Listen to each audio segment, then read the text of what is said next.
Hai teman-teman kelas 5 di seluruh Nusantara. Apa kabar kalian pagi ini? Pada sehat semua kan? Hari ini Kak Evan habis olahraga lari pagi. Kalian sudah olahraga belum? Kalau belum, kita lakukan peregangan otot dulu ya. Dimulai dari yang ke atas. 1, 2, 3, 4, 5. Kiri. 1, 2, 3, 4, 5. Kanan.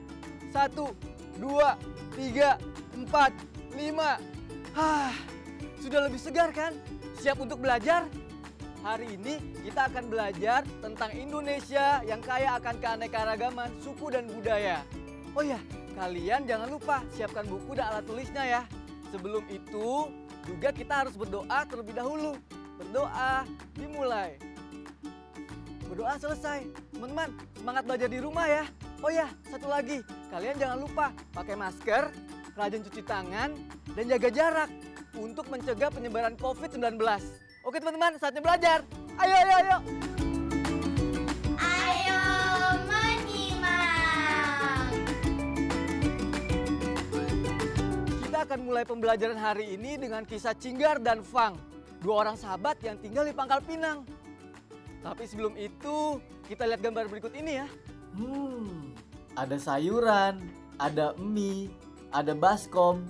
Kira-kira mereka sedang apa ya? Memasak, makan, atau mengobrol? Terus, dikira-kira sedang ada di mana mereka dalam gambar ini? Coba tuliskan di buku kalian ya. Setelah itu, langsung kita simak kisah mereka. Kisah Cinggar dan Fang. Di sebuah daerah bernama Pangkal Pinang, tinggallah seorang anak perempuan bernama Cinggar. Cinggar belum lama pindah ke sana. Dia belum punya banyak teman. Namun ada satu kawan barunya yang hari itu akan datang ke rumahnya. Cing. Hai, Bang, ayo masuk sini. Aku udah nyiapin semua. Wah, makasih ya. Maaf ya, aku jadi ngerepotin kamu. Tadinya aku mau masak di rumah. Tapi aku takut nanti kejutan buat papaku malah jadi ketahuan. Gak apa-apa, aku yang makasih. Kan aku kan baru pindah ke sini, aku seneng punya teman baru. Oh iya, aku udah nyiapin adonan sesuai instruksi kamu. Soal mie, pasti kamu lebih tahu gimana cara bikinnya. Iya, ini mie goreng spesial buat ulang tahun papa. Aku penasaran kenapa kejutan mie goreng bukan kue tar. Soalnya, menurut kepercayaan Tionghoa, hidangan mie pas ulang tahun itu artinya panjang umur. Aku kan pengen papaku panjang umur. Bukan mie goreng itu makanan khas Jawa ya? Soalnya di Jawa ada makanan tradisional namanya bakmi Jawa. Masa sih? Setahu aku, itu makanan khas Tionghoa. Soalnya beberapa warung Tionghoa di sini menu utamanya ya mie goreng. Ya udah, kita tumis bumbunya dulu. Biar aku aja yang numis. Yuk.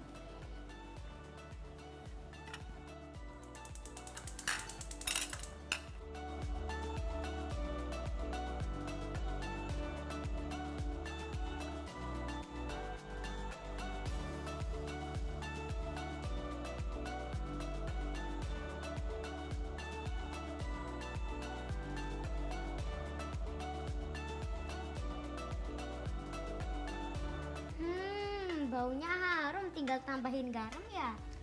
Nggak usah, nanti keasinan lagi. Kan kecapnya udah asin. Asin, masa sih?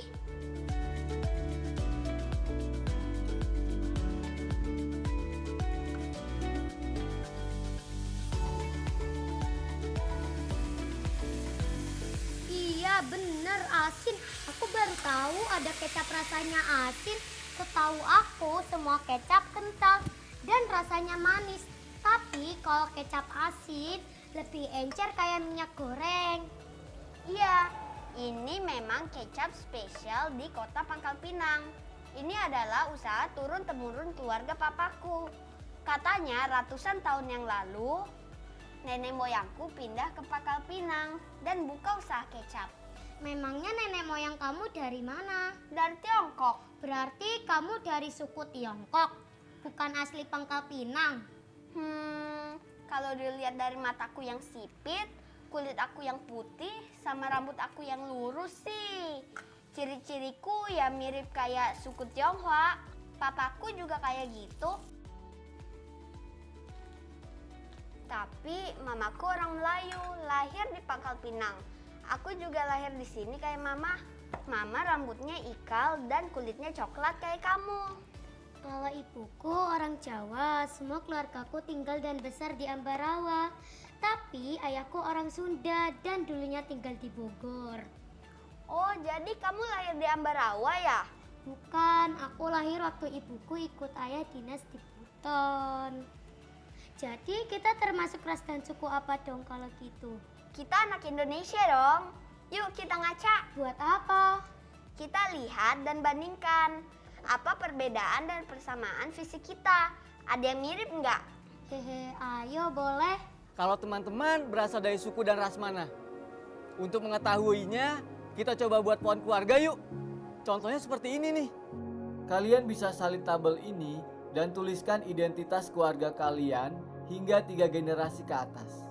Kalian bisa minta bantuan ayah, ibu atau wali kalian ya.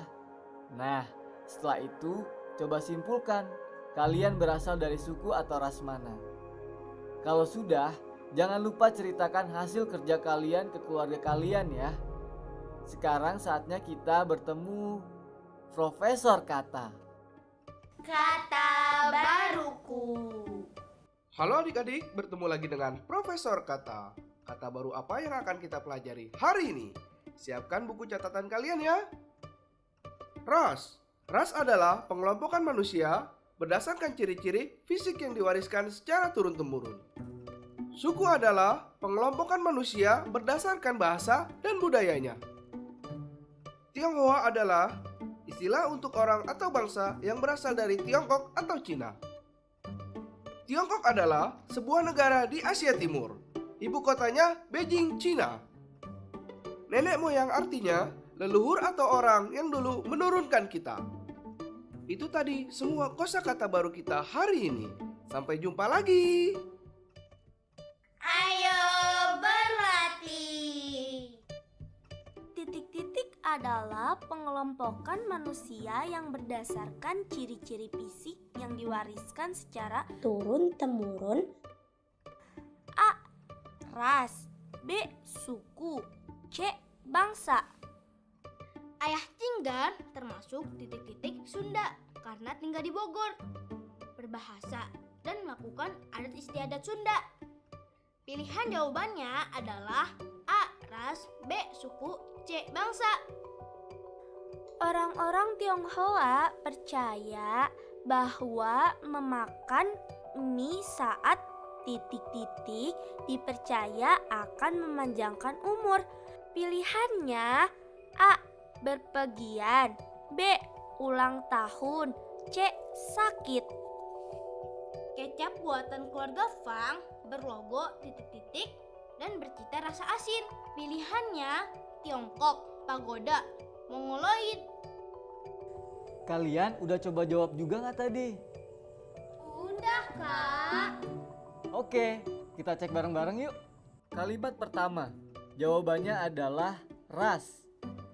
Jadi kalimatnya adalah Ras adalah pengelompokan manusia berdasarkan ciri fisik yang diwariskan secara turun-temurun. Kalimat kedua, jawabannya adalah suku. Kalimat lengkapnya menjadi, Ayah Cinggar termasuk suku Sunda karena tinggal di Bogor, berbahasa dan melakukan adat istiadat Sunda. Kalimat ketiga, jawabannya adalah ulang tahun. Jadi, kalimatnya berbunyi, orang-orang Tionghoa percaya bahwa memakan mie saat ulang tahun dipercaya akan memanjangkan umur. Terakhir, jawabannya adalah B, yaitu pagoda. Kalimat lengkapnya adalah kecap buatan keluarga Fang berlogo pagoda dan bercita rasa asin.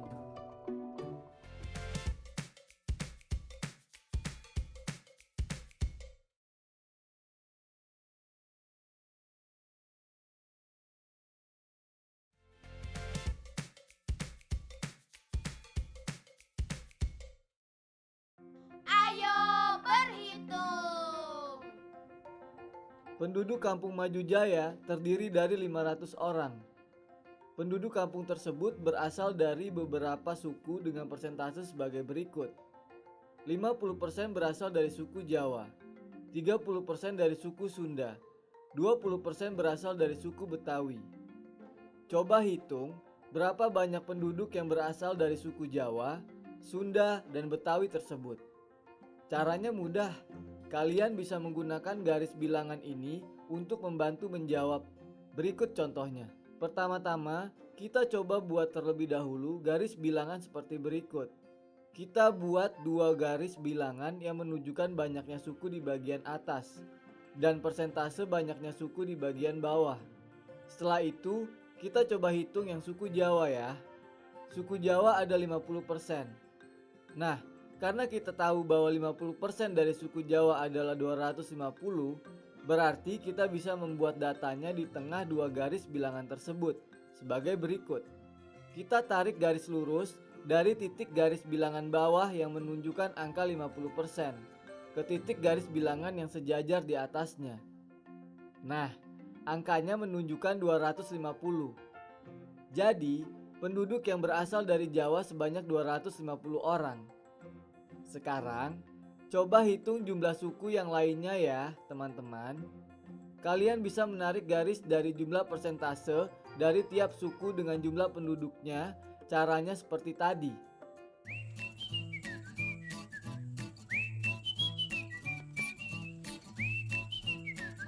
Ini enak banget. Dulu di tempat tinggal aku ada yang jualan kayak gini juga loh.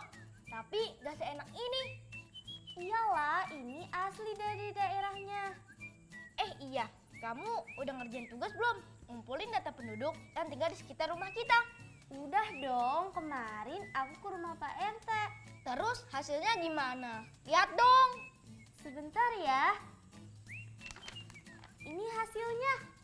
Wah, ternyata di sini lebih banyak suku Jawa ya yang tinggal. Iya, tapi ada juga teman-teman kita yang asalnya dari suku Batak. Dan ada juga dari suku Betawi. Dan aku juga sering main bersama mereka. Jadi, berapa perbandingan jumlah penduduk yang berasal dari suku Betawi dengan suku Jawa? Maksudnya gimana, Kak? Aku tahu. 2 dibanding 5. 2 banding 5? Tahu dari mana? Caranya begini. Banyaknya penduduk dari suku Betawi dibanding banyaknya penduduk dari suku Jawa adalah 20 dibanding 50. Kalau disederhanakan, bilangan 20 dan 50 sama-sama kita bagi dengan 10. 20 dibagi 10 sama dengan 2 dan 50 dibagi 10 sama dengan 5. Jadi, perbandingannya adalah 2 banding 5. Coba perhatikan contoh lainnya ya. Banyaknya penduduk suku Sunda dibanding banyaknya penduduk suku Batak adalah 25 dibanding 10. Angka berapa yang bisa habis dibagi oleh kedua bilangan tersebut? Ya, betul, 25 dan 10 sama-sama bisa dibagi 5. Jadi, 25 banding 10 sama dengan 5 banding 2. Oh, gitu caranya, Kak. Sekarang aku udah ngerti, Kak. Makasih ya, Kak. Sama-sama. Di tempat tinggal kamu, apakah ada penduduk yang berasal dari luar Jawa, Bal? Ada Kak, dari Minangkabau. Dia baru pindah dari Minangkabau. Katanya sih pas dia masih di Minangkabau, dia tinggal di rumah gadang, Kak. Nah, itu juga salah satu kekayaan budaya Indonesia. Kalian mau tahu juga ada rumah apa lagi selain rumah gadang? Ayo mencoba! Setiap suku memiliki rumah adat masing-masing. Misalnya, rumah gadang yang merupakan rumah adat masyarakat Minangkabau. Rumah tongkonan yang merupakan rumah adat masyarakat Toraja. Serta rumah joglo yang merupakan rumah adat daerah Jawa Tengah dan Yogyakarta. Aku pernah lihat rumah joglo pas aku ke Jogja. Doni anaknya Bude Ani tinggal di Jogja ya Kak? Doni tinggal di rumah joglo juga. Teman-teman yang di rumah, sekarang kita menghitung perbandingan ukuran rumah yuk. Kalian ikut menyimak juga ya. Siap, Kak! Hari ini Doni akan menggambar rumah adat Jawa Tengah, yaitu rumah joglo. Diketahui, panjang rumah sebenarnya adalah 13 meter dan tinggi sebenarnya adalah 7 meter. Berikut ini adalah gambar rumah joglo yang berhasil dibuat Doni. Panjang rumah pada gambar adalah 13 cm dan tinggi rumah pada gambar adalah 7 cm. Coba tuliskan perbandingan panjang rumah pada gambar dengan panjang rumah sebenarnya. Caranya begini teman-teman. Pertama, kita buat perbandingan panjang rumah pada gambar dibanding panjang rumah sebenarnya. Yang berarti 13 cm dibanding 13 meter. Jangan lupa setelah itu kita ubah dulu satuan meter menjadi cm. Sehingga perbandingannya menjadi 13 cm dibanding 1300 cm. Atau 13 dibanding 1300.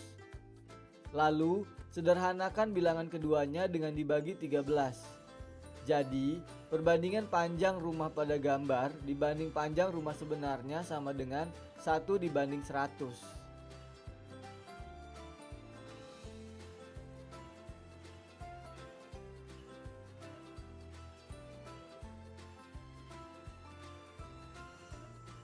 Aku masih belum mengerti Kak. Kak Evan jelaskan sekali lagi ya. Ayo berlatih!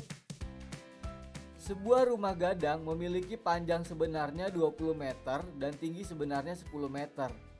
Doni membuat gambar rumah tersebut dengan panjang rumah pada gambar 10 cm dan tinggi rumah pada gambar 5 cm. Berapa skala yang dipakai Doni untuk menggambar rumah gadang tersebut? Pilihan jawabannya A. 1:100, B. 1:150, C. 1:200. Kita langsung bahas sama-sama ya. Pertama-tama, kita pilih salah satu saja yang mau kita cari perbandingannya. Panjang atau tinggi rumah. Kak Evan pilih panjang rumah. Kita buat perbandingannya. Panjang rumah dalam gambar dibanding panjang rumah sebenarnya adalah 10 cm dibanding 20 meter. Atau sama dengan 10 cm banding 2000 cm karena kita ubah meter menjadi cm. Lalu 10:2000 sama-sama kita bagi 10. Hasilnya 1:200. Jadi skala yang digunakan Doni pada gambar adalah skala 1:200. Yang berarti jawaban yang benar adalah C. Proyek kreatif minggu ini. Aku benar nih Kak. Jawabanku benar. Sip, sekarang kalian sudah mengerti cara menghitung skala kan? Habis ini kalian mau ngapain? Bantuin Kak Evan yuk. Pasti mau bantuin bikin proyek ya Kak?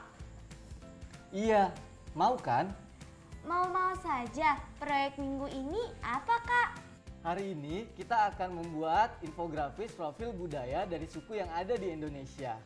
Kira-kira mau bahas suku apa ya kita? Suku Minang aja Kak. Iya, boleh suku Minang. Teman-teman di rumah juga tentukan profil budaya dari suku mana yang mau kalian buat infografisnya ya. Kalian juga boleh membahas suku asal orang tua kalian. Nah, setelah itu tuliskan rencana kalian di buku masing-masing ya. Kita kan tadi sudah sepakat untuk membahas suku Minangkabau. Sekarang menurut kalian apa yang pertama-tama kita harus lakukan?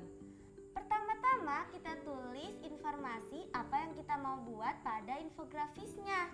Misalnya, sejarah sukunya atau pakaian adatnya. Setelah itu, kita kumpulkan gambar-gambar pendukungnya. Nah, habis itu kita merancang infografisnya dan membuat daftar bahan-bahan yang dibutuhkan seperti kertas, spidol, dan krayon. Sip, kalian yang tuliskan rencananya ya. Kak Evan mau beli makanan dulu. Loh Kak, yah kita ditinggal. Ih, curam. Iya nih, Kak Evan gimana sih? Refleksi.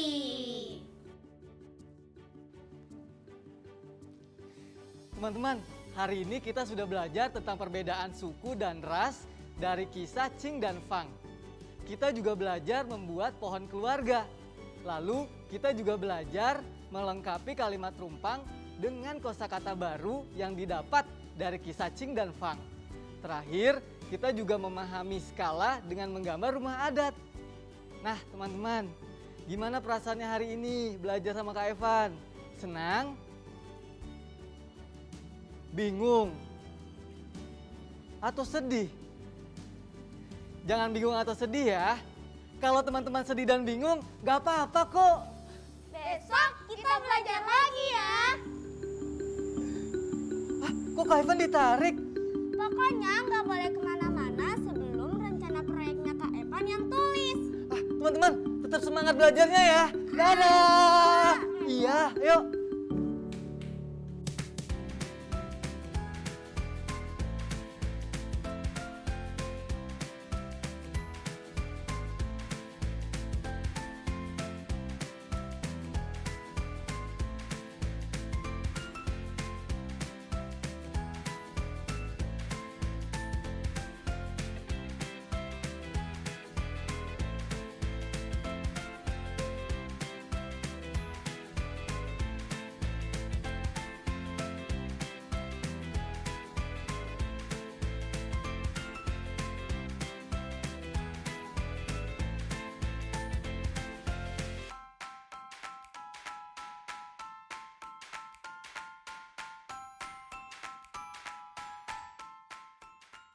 Sekarang tetap belajar dari rumah ya teman-teman.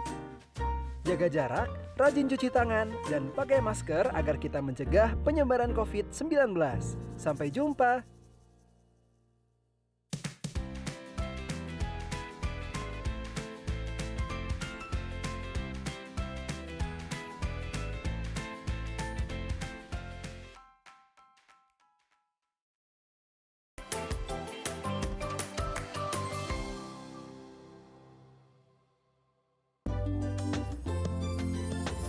Sering-sering cuci tangan, gunakan sabun, pakai masker, menutup hidung mulut. Jangan lupa jaga jarak saat ketemu orang. Makan yang bergizi, jaga kesehatan. Anak Indonesia, anak Jangan kendor, jaga kesehatan.